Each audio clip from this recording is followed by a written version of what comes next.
Das Indiana 118 Wingfoil Board geht edel verarbeitet und inklusive Boardback bei uns im Test ins Rennen. Auffällig halt, das Shape-Konzept ist ähnlich wie beim zuvor getesteten 81er Wingfoil Board.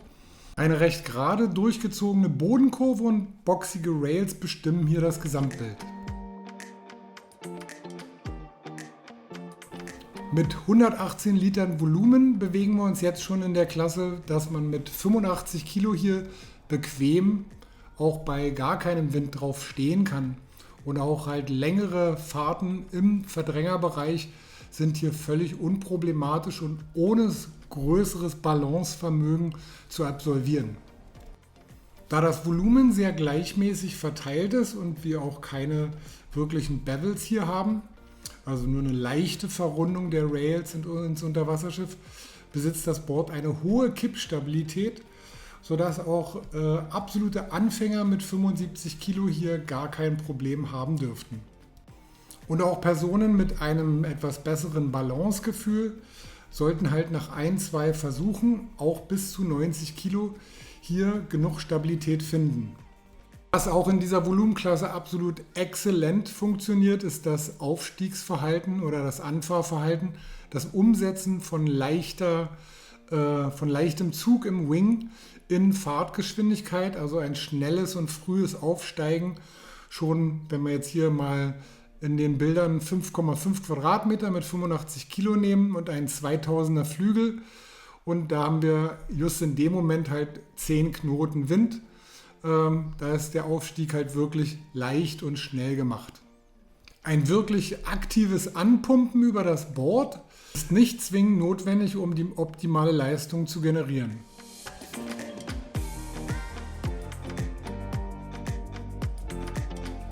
Das Gewicht des Wingfoil 118 liegt im guten Bereich.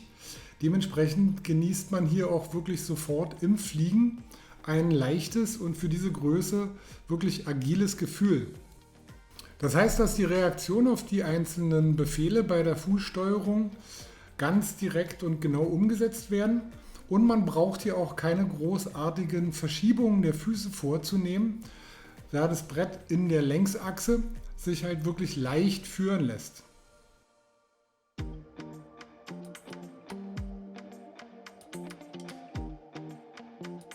Das heißt, dass man, obwohl es 74 cm breit ist, in der seitlichen Neigung keine störende Trägheit wahrnimmt. In puncto Variabilität beim Trim zeigt sich das Indiana Wingfoil Board in 118 ebenso vielseitig wie das zuvor getestete Modell in 81 Litern. Die lange Tragschiene ermöglicht hier einen vollständig neutralen Trim von Flügeln zwischen 2500 bis zu 1500. Das ist das, was wir hier probiert haben. Und hier war der Spielraum wirklich vollständig unproblematisch.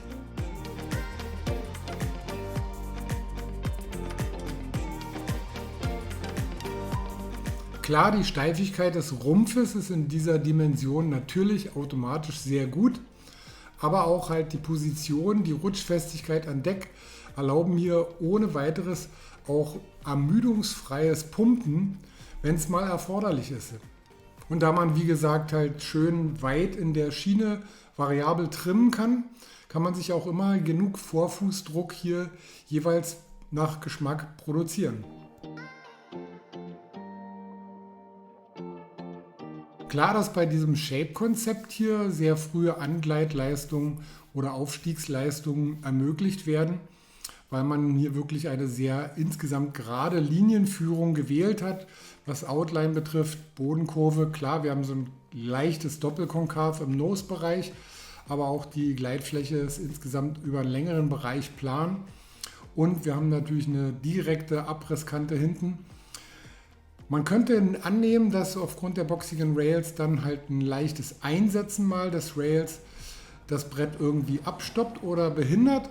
Aber auch da ist es alles so geschickt und genau gewählt, dass es völlig unproblematisch ist. Also auch ein ungewolltes Verschneiden ist hier nur sehr schwer möglich. Zusammenfassend betrachtet muss man wirklich auch sagen, dass uns auch die 118er Länge von den neuen Indiana Wingfoil Boards wirklich beeindruckt hat und uns sehr gut gefallen hat.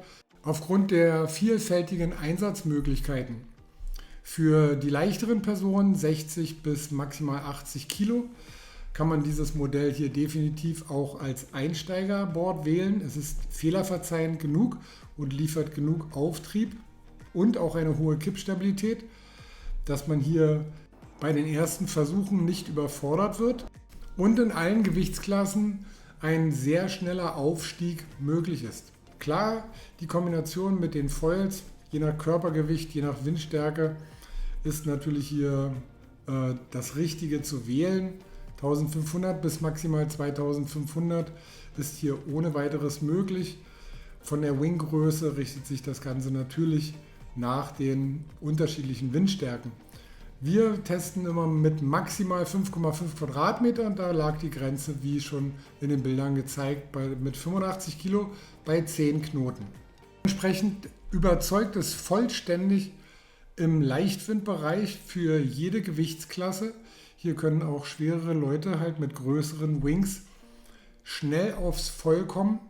Und aufgrund des Aufnehmens von einer schnellen Anfahrtgeschwindigkeit braucht man hier auch nicht wirklich eine aktive Fahrweise an den Tag zu legen. Und für alle diejenigen, die deutlich über 100 Kilo wiegen, ist das hier definitiv auch ein exzellentes Around-Board ohne irgendwelche Schwächen. Es fühlt sich leicht und agil an, auch schon in den geringeren Gewichtsklassen ist das nicht störend. Also hier ist die Untergrenze bei uns bei den Testern bei 70 Kilo. Das wurde nicht als störend empfunden. Somit haben wir halt wirklich eine exzellent große Bandbreite, wo dieses Board halt hier ganz sauber und völlig entspannt und relaxed funktioniert.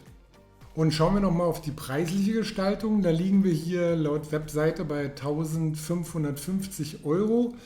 Dafür bekommen wir ein wirklich komplett ausgestattetes Board halt mit einer sehr hochwertigen Epoxy-Kohlefaserverarbeitung und ein wirklich minutiös passendes Boardback. Also nicht irgend so ein Schlabbersack, sondern das sieht auch noch gut aus, wenn man es trägt. Somit ist unserer Meinung nach halt dieses Paket auch dementsprechend preiswert.